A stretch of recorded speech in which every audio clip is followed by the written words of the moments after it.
What's going on, guys? It's me, Max. Now, in this episode, I wanted to come at you guys with why I ended up in Paraguay and how I ended up in Paraguay. I've been in the country about 4 years now. I'll tell you a little bit about how I ended up down here, some of the things I've learned and experienced from being down here, and how Paraguay has changed significantly since I first came down.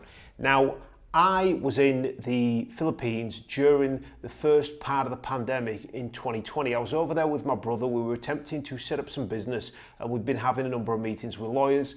The pandemic started to come on, but no lockdowns were announced. And when they started mentioning on the news, I really didn't think they'd be that serious. My brother, he said, I'm going to do the sensible thing and go home. Me being stubborn and wanting to push through and get done what we'd done over there at start, I said, no, I'm going to stay here and I'm going to push through. Little did I know that the lockdowns in the Philippines were going to be insane. I was in the 42nd store in Manila by myself in an apartment, and the military, the police were in the streets, and the lockdowns were very immense. I even got threatened by a Filipino police officer for jogging that he was going to give me a ticket or a fine very early on, because apparently we weren't allowed to do that. Now, I'll do another episode about how I spent the pandemic and where I was and some of the stuff that went on, because it was pretty funny. But by the end of the first quarter of 2020, I was out of there and I was back in the UK because I really didn't know where to go at the time. So I went home to spend some time with family. Now, as the lockdowns went on, it got to about early 2021, and I said, right, can I go back into the Philippines? And I was very against getting vaccinated at the time. I didn't want to take the vaccine, and I was like, I need to find a destination where I can move to, that I'm going to be able to get easy residency, some tax benefits, and also buy property and other things in the future. Plus, gun ownership was a bonus, but not 100% necessary, right? All those things, though, are, pillar points of freedom. If you're looking for a country and you're looking for metrics of freedom and you have somewhat libertarian values, or you're a libertarian, you're going to want things like that. So I originally looked at Panama. I wanted to get the Friendly Nations visa. And at that point, it was something that was on the cards and I was seriously considering. However, it began to change where the Friendly Nations visa had a sell-by date and it was going to be on its way out and they weren't going to do it anymore. A number of Panamanian lawyers at the time assured us that they could get it done, but we had our doubts, and because it was getting closer and closer to the date and the time, we thought they were just going to take our money and not deliver.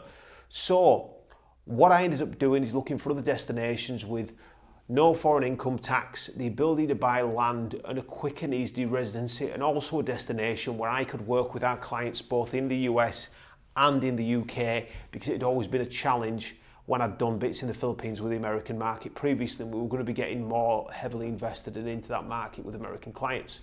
So I found Paraguay. I didn't know anyone that had been down here, and I thought, you know what, I'm a pretty adventurous guy. I'm going to just go over there and get the residency.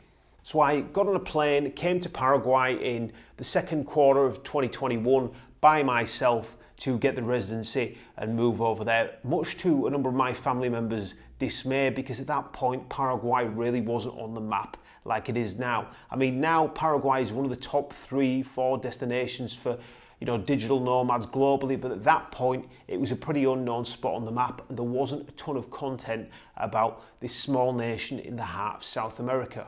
So I came down to Paraguay, I got on a plane, flew over here, and I can tell you right now, one of the ways that Paraguay has changed from 2021 until now is that when I came down, I didn't actually see or meet another gringo that lived in Paraguay for the first 3 months.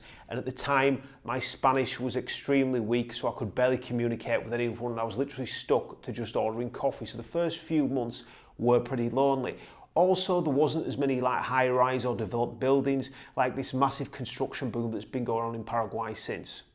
So I jumped on a plane, I came down here not knowing anyone, and kind of found my way through sort of the wilderness, so to speak, right? About 3 months later, I met a group of expats that I was friends with for a while and hung out with those guys, and it made my life a whole lot easier. I will say that if you're going to come to Paraguay, you probably want to learn Spanish. Despite some of the influencers and people saying, oh, you don't need to learn Spanish, it's something that I would recommend. Because the locals are going to respect you more, you're going to get a whole lot more done, and your life's just going to be much easier. Now, The things that drew me to Paraguay, like many people, were the ability to buy property. One of the things that I had butt my head against and not liked in the Philippines and Thailand when I've been there before was the fact that, you know, you can't really buy land. I mean, there are some dodgy ways that you can acquire land in those countries, but for the most part, foreigners can't really buy land, and you're limited to buying condos in buildings that are like 51% Thai and Filipino owned. I mean, the laws are a little bit different for both countries, but they're both very restrictive on foreigners and not very welcome when it comes to making investments. And also a thing that I had run into in the Philippines was the foreign equity negative list, which gives restrictions on what businesses foreigners can invest in and own, and on certain businesses how much of those can own. So one of the things that I liked about Paraguay and what I thought was great, that like for the most part there wasn't anything like that. And there are a few minor property restrictions, but for the most part you'll be treated like a Paraguayan on paper when it comes to buying land, property or starting a business, which is fantastic and very freeing. Now, as mentioned prior, one of the things that's changed since I came to Paraguay is the number of gringos. Since I first came down here, I would say the number of gringos has probably done 300-400x since I came down. You could walk through the malls in Shopping Del Sol, Paseo La Galeria or Villa Mora, and you would not see another gringo for hours, right? Now, there are tremendously more gringos in Paraguay, and obviously it has changed things quite a bit. It's still a great destination. The expat community over here is pretty friendly for the most part, and it's still a really enjoyable place to be. Obviously, since I came down, this residency situation changed. Before, you could get the 10-year residency straight away with the $5,000 tied up in the bank, which is what I did, and I jumped onto permanent residency straight away. Whereas now, you get the temporary one, you know, and then after 2 years, you can upgrade that to permanent residency. So this process is a little bit longer in terms of getting your permanent residency if that's what you want, but it is still a great destination to be, a very easy residence in. Even if it's not somewhere that you're going to live, it's definitely a back pocket option that I would recommend, because let's be honest, Paraguay is not going to be at the center of any nuclear war anytime soon.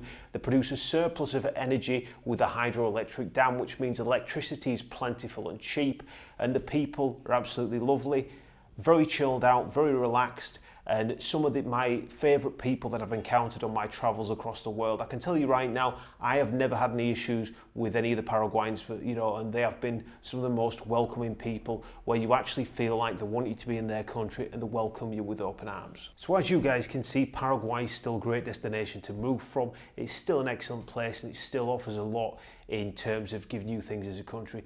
Cheap living, land rights, ability to buy property, ability to have a firearm if that's something you're interested in, and an overall sense of freedom. Because let's be honest, the new American dream or the Western dream, it's not in these countries where they are enforcing anti-free speech laws, where they are trying to encourage sinful, ridiculous behaviour that nobody approves of. And at this point, for me, as someone who's from the United Kingdom, I can tell you that my country looks like an Orwellian nightmare, where you can put in jail for putting the wrong thing on Twitter and offending someone. The police will be around at your house in 5 minutes. So if you are someone that's looking for more freedom abroad, I still think Paraguay is a great destination, and I'd move here all over again, because I've really felt like it's my home.